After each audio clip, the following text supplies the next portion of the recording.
Hello everyone, and welcome back to another episode of One Man Stream. In today's episode, we're going to show you how to create this graphic right here. And this is a basketball starting lineup, starting five graphic. And it was actually inspired by a graphic that we did a little earlier in the series. It was a slide and reveal graphic. And this is the graphic that we did several tutorials ago. It was what we entitled our slide and reveal graphic. And we're going to use the concepts that we created in that to facilitate the creation of our starting lineup graphic right here. So we're going to have that and so much more for you on today's episode of One Man Stream. I want to make sure that everyone is aware that we are doing a Central Control Studio Max license key giveaway. And we're going to be doing that in a live show on February the 29th. It's going to be at 6 p.m. Eastern, and we're going to give away a Studio Max license key. Now, all you have to do is go to our website, and that's onemanstream.com, and there's a tab that's going to be on there that's going to say Central Control Studio Max license key giveaway. Just click on that tab, and then it'll tell you everything you need to do in order to get registered. As of today, I think we have somewhere between 70 and 80 folks that have registered for the giveaway. So your chances are going to be pretty good that you're going to be able to win this license key. Let's go ahead and get back to what we're going to talk about today. Today's episode is One Man Stream episode 88, and it's going to be our basketball starting lineup. If you do get a chance, please stop by the website, onemanstream.com. Besides the license key giveaway that we have there that you can sign up for, we also have many of the graphics that we've created in this tutorial series, along with many of the vMix UTC controllers as well. They're just a few dollars a piece, but it is a way that you can help support One Man Stream. So to start off with, what we're going to do is we're going to just take a quick look at the graphic. And what we have here is we have the sponsor logo right here, and then we just have this text here that says starting lineup. We have a mascot for the team. We have the name of the team right here, and then we have the name of the mascot over here. So this is called the One Man Streamers. If we were using this on game day, this would be something like Eastern over here and Eagles here, or it would say Oldham County right here, and it would say Colonels over here. Then we have the five players, 1, 2, 3, 4, 5. We have what class they're in, freshman, senior, junior, sophomore, senior. And then we have the name of each one of the players right here on the bottom. To the right of their number, we actually have what their position is: guard, forward, center, guard, guard. And there's many different ways that you could bring this information into this graphic. What we're going to do today, it's something we haven't done for a while, but I used it quite a bit when I first started out using vMix UTC, and that's Bar Delimited Data.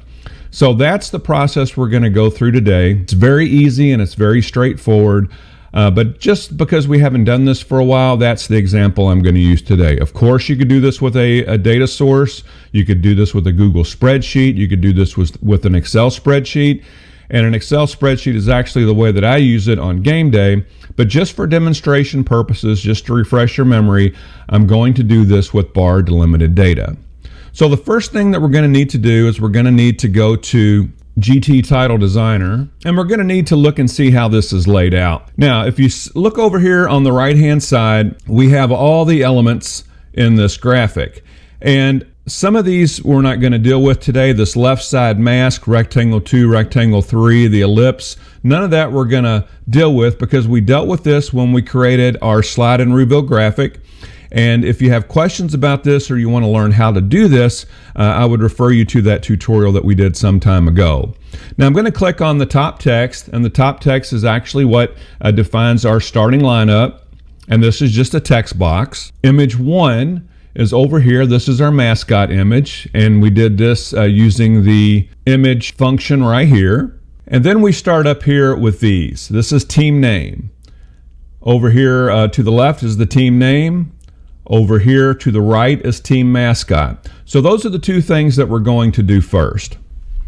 So the way that I did the team name is I came up here and I clicked on the ABC, and then I'm going to draw me out a text box. So what I did is I came up to the top here, I clicked on these two buttons here, which centers it in the middle left to right and then in the middle up and down. And then what I had to do is I needed to rotate this in order to get the text to be on edge. So there's a couple ways that you can do this. You can hold your control key, and then where these two arrows converge right here, you can just kind of hold on that and then move it up. And I want to make sure that it's exactly 90 degrees. So I'm going to go up here under Format, and we did a pretty good job. The Z rotation is 90 degrees. So then all I would do is I would just drag this and put it in place where I wanted it. And I positioned it right here. I did the exact same thing for the Broncos text over here, except we rotated it to the other side. So I'm going to hold the control key, click these two arrows, and we're going to rotate it this way. And you can see right here under the Z rotation it says minus 81. Let's go ahead and make this minus 90 so we know that it's completely vertical.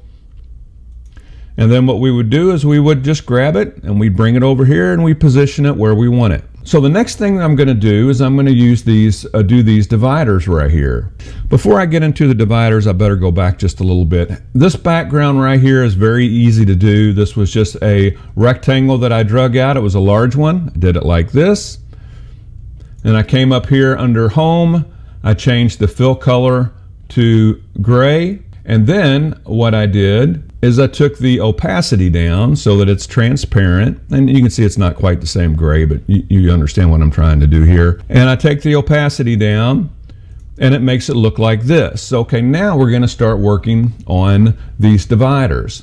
So I came up here, I clicked on rectangle again, and we're going to make this a very thin rectangle. We're going to go over here, go up under Format, and right now you can see the height we have is 9, and it looks a little bit wider than these guys here. So let's go ahead and back this height down to 5 and see what that does for us.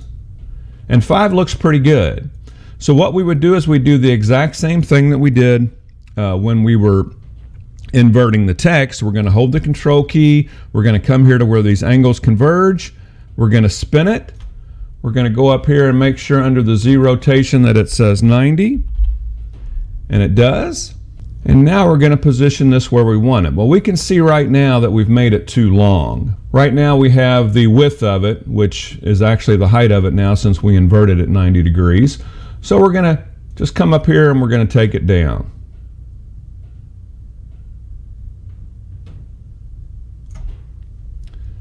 So I'm going to click on this and I'm going to use my arrow keys. And I'm going to move it over here to this very first position. And then I'm going to change the fill color to white. All right, and then I'm going to right click on this and copy, and I'm going to right click and paste. You can see where rectangle 10 turned to rectangle 11. I'm going to click on the menu bar, and then I'm going to use my arrow key.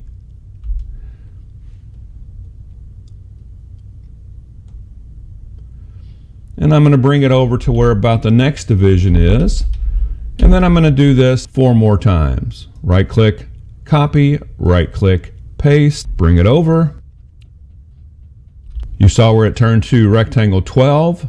Right click, copy, right click, paste. It changes to rectangle 13. Right click, copy, right click, paste. Turns to rectangle 14, right click, copy, right click, paste, and it turns to rectangle 15. So those are going to be our spaces for the players. The next thing we're going to do is we're going to create the box here for the number. So I go up here under rectangle. When I draw a box, and I want to make it square, so let's go up here under Format. We got 132 by 157, so let's just make it 132 square. And then we are going to go to Home, Fill Color, and we're going to change it to this nice gray right there. So then we're going to right click, copy, right click, paste. Use our arrow keys, bring it over, right click, copy, right click, paste, right click, copy, right click, paste, And one more time. You can see each time we do this copy and paste, the rectangle number goes up by 1 digit. Now we're on rectangle 20. All right, so we've got all of our rectangles made. Now we're going to put the numbers in the rectangles. Well, we come up here and we use the ABC box. Again, I'm going to come up to here and I'm going to make sure it's centered in the middle, left to right, and in the middle up and down. And I really like what this font right here looks like. So we're going to go ahead and we're going to make this, let's just make this a placeholder, and we're going to make this 22. But we're going to make it a pretty good size. First of all, let's go ahead and change this to extra bold. And then we're going to change this to, see if we can make it 60. Well, 60 is pretty big. Let's see if we can make it 72. 72 works. Let's see if we can make it 84. And 84 works. So we're going to go ahead and we're going to change the font color. And we're going to try to make it about the same color as the background. That's what I did for this upper rectangle. So we're going to go up here under Fill. We're going to click on that. And you can see where that's about the same color. So this one right here, this text block 1, we're going to call this P1 number for player 1 number. P1 number. Enter. And then as you can guess, we're going to right click and copy and right click and paste this in these other 4 spots. Okay, so what we're going to do now is we're going to go back and change these designations. Each time I copy and pasted, you can see right here where it added a digit to the P1 number. So we're going to call this one P2 number. We're going to call this one P3 number. So now we're going to call this one P4 number. And then this one here, we're going to call this one P5 number. Okay, so we've got all those straightened away. So the next thing we're going to do is we're going to do these designations over here to the right for what position they are. So again, we're going to go up to the ABC. We're going to click on that. And this time we have no background for it. So we're going to go back to our font, and I don't pronounce it because I don't know how to pronounce it.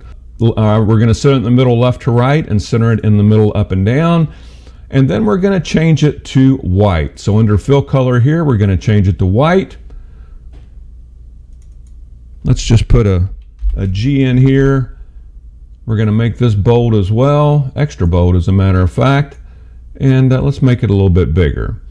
So under this one where it says text block 1, we're going to change this to P1 position. And then as you can guess, we're going to copy and paste it in these other 4 spots.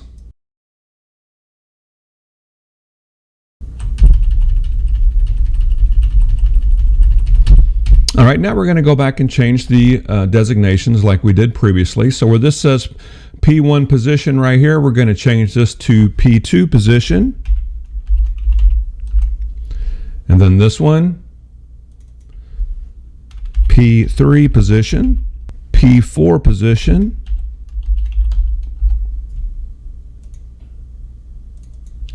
and then P5 position. And these designations will become very important to us a little bit later on when we start to map this. Next thing we're going to do is we're going to do their year that they are in. And so we're going to do the exact same thing. We're going to come up here, click on the ABC, and we're not going to make this quite as big as the other one. So let's go ahead and center this in the middle, left to right, in the middle, up and down. Again, we're going to change the fill color to white. And let's just go ahead and type in here Junior. And we're going to go up here and we're going to choose our font. We're going to make it extra bold. And we're going to increase the size, not to 60, to 48. And then as you can guess, we're going to go ahead and position this where we want it. And then we're going to copy and paste it 4 more times. we're going to entitle this first one P1 class, and the second one we're going to call P2 class. And we're going to continue to right click, copy and paste. Okay, so let's now go back and clean up the designation. So this is going to be player 3 class. This one's going to be player 4 class. And this one right here is going to be player 5 class. Now, I've run into this issue before where I've had problems designating things when I'm doing a tutorial because you can't name something the same thing twice. The program will not allow you to do that. So you'll probably notice up here what I did is I called these player 1 year in my original one, and player, I spelled out player and then put the digit in and then position. So I had to do a different naming for this tutorial. So we're just calling these P5. This one here we're going to call P5 class. So the last thing we have to do is we have to make a spot for the player name. Same thing, go up and click the ABC, drag it out, center it in the middle left to right, in the middle up and down, and I'm also going to do this right here where I'm going to shrink the text. So whatever I type in is going to stay inside this text box. And we're going to change this to the same font we've been using. We're going to change it to extra bold. We're going to leave it at 36, and we're going to come over here under fill color and we're going to change the font to white. And then we're going to come over here under this text blocks field and we're going to call this P1 name. And as you can guess, we're going to copy and paste the rest of these for the graphic. Okay, so we'll go ahead and clean this up. This one was P1 name. We're going to call this one P2 name, P3 name, P4 name, and P5 name. And that is, in a nutshell, how you create this graphic. So the next part we're going to cover is we're going to cover the animation. So all these things that we just created right through here, there's no need for them anymore, so we're going to go ahead and get rid of all those. And all the hard work we just did, we'll get rid of it by hitting the delete key. So now the next thing we need to work on is the animation. So let's go ahead and set things in motion to see what's going on.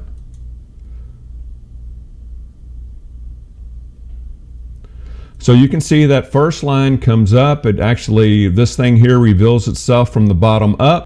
Then the starting lineup comes in, or actually this whole thing comes across, and then this logo here comes up. So let's see exactly what's going on. So let's go here under animations.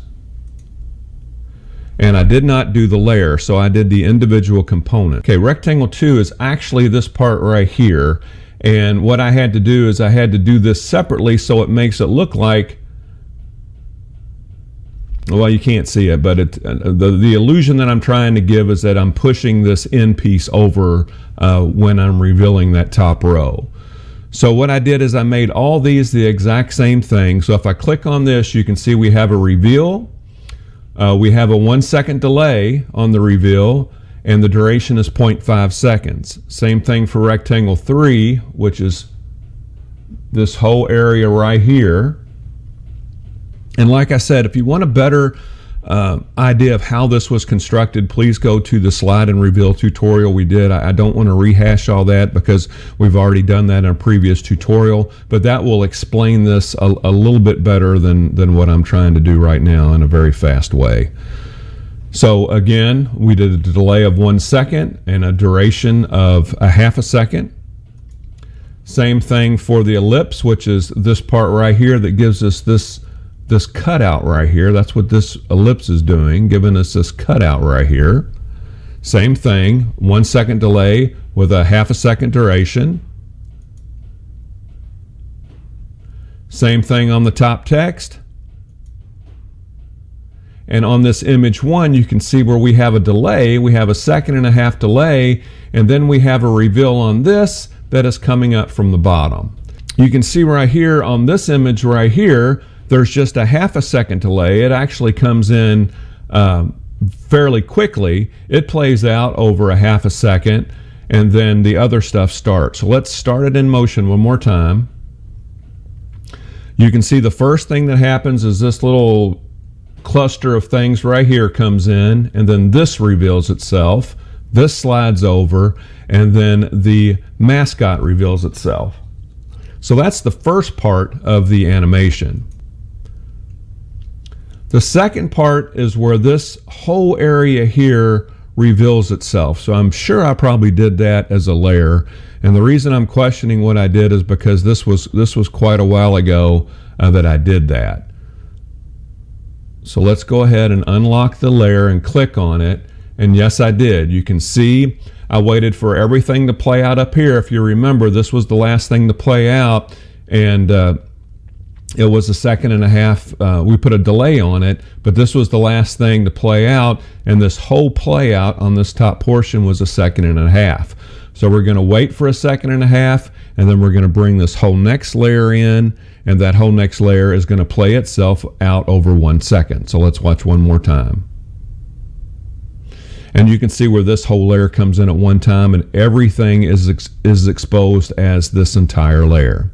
So the next thing we're going to have to do is we're going to have to come over in vMix UTC, and we're going to have to map this. So let's go ahead and bring the vMix UTC layout in. And this is the vMix UTC layout. Let's go ahead and bring in output 2. This is what we're going to look at right now. It's these areas right here.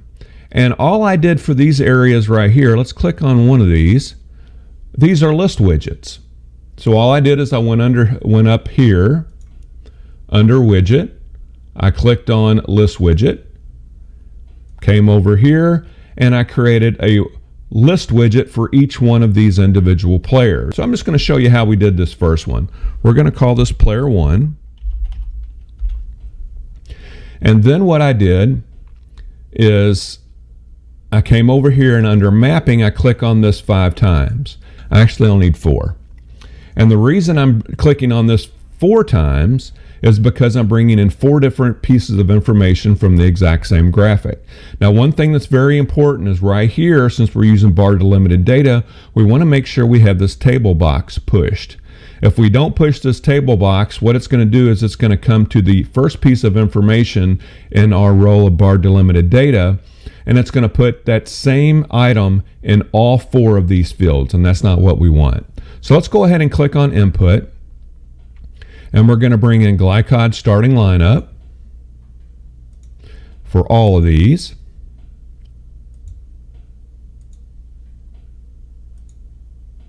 And for right now, we're just going to leave it at that.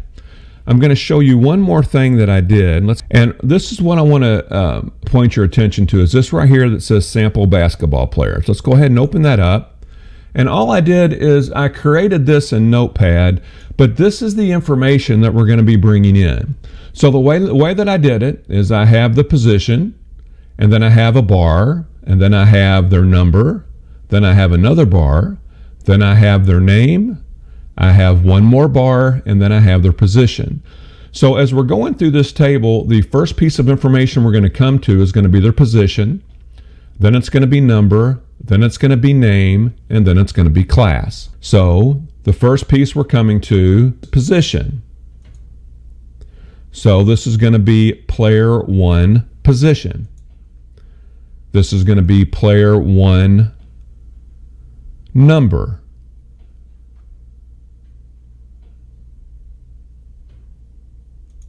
This is going to be player 1 name. And this is going to be player 1 year. So now what we're going to do is we're going to bring in that notepad. I saved this as sample basketball players. So we're going to go ahead and bring that in, and we do that by hovering over this. It says load list. And I'm going to click on sample basketball players and click open.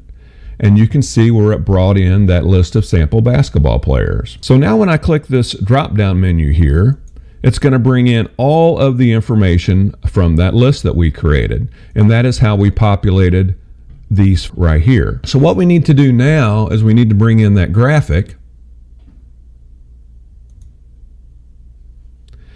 And I don't need this one because we've already created this. All I did is I recreated this one right here. So I'm going to get rid of this. And you can see right here where it says guard 24 Tom Smith freshman. And that is indeed this information right here, and this is the player 1 position. Well, say we wanted to change that. Say we're going to change that to this guy here, John Clutch. I click on that, and you can see where all this information changes. But we're going to put it back to what it was. So we're going to move it back to Tom Smith. So for these other ones, all I did is I came up here and I hit duplicate. And I'm going to bring this one over here so you can see it. All the information is the same, but what I'm going to have to do here, since now I'm dealing with, I'm going to call this player 2, I'm dealing with player 2, I'm going to have to change all these bits of information to player 2. So this one where it says player 1 position, we got to change this to player 2 position. This one here where it says player 1 number, we got to change this to player 2 number. Player 1 name, change it to player 2 name. And then player 1 year, we got to change that to player 2 year. We're going to click OK. And now this is actually the exact same thing as this one here. Now watch this. I want you to watch both of these fields right here. When I change this one here to John Clutch, you'll see that both of these change because I have both of these now mapped to the exact same fields. So let's go ahead and get rid of this one. So this changed to John Clutch. You can see where it changed to John Clutch right here. So what we're going to do is we're going to go back down to the drop-down menu and change this back to Mike Jones, and you can see where that changes to Mike Jones. And we did the exact same thing for these other 3 here. What I did is I duplicated it, and then I went in and I changed the elements to everything that pertained to player 3. And then I duplicated that one, and I changed all the elements in that to reflect player 4. And then I duplicated that one, and then I changed everything in that to designate player 5. So let's go to player 3. And you can see where we have the same thing brought in 4 times. We have player 3 position, player 3 number, player 3 name, and player 3 year. Let's go to player 4. Same thing, pulled it in 4 times. Player 4 position, player 4 number, player 4 name, player 4 year. Then the last one, player 5. Player 5 position, well, I screwed this one up because when I created this one originally, I didn't change this to player 4. When I created the duplicate of player 4, it just added a digit to the end of it. This should actually say player 5 number, and this should say player 5 name, but it has that designation on there. And then this last one is player 5 year. So I hope that doesn't confuse you. This should say player 5 number, and this should say player 5 name. And you can see when we change the information in the drop-down list, this is player 5, this one right here. Let's change this to Alan Small. You can see where it changes that information. Let's change it back. Okay, so that's how we created this starting 5 graphic. It was actually pretty straightforward. It was just a whole lot of copying and pasting in order to get it the way that we wanted. All that we had to do is we created that list of information in Notepad, we saved it, and then we imported it using the load list function in vMix UTC. And then all we did is we used the drop-down menu, selected the players that we wanted for the individual spots, and populated that information into our graphic.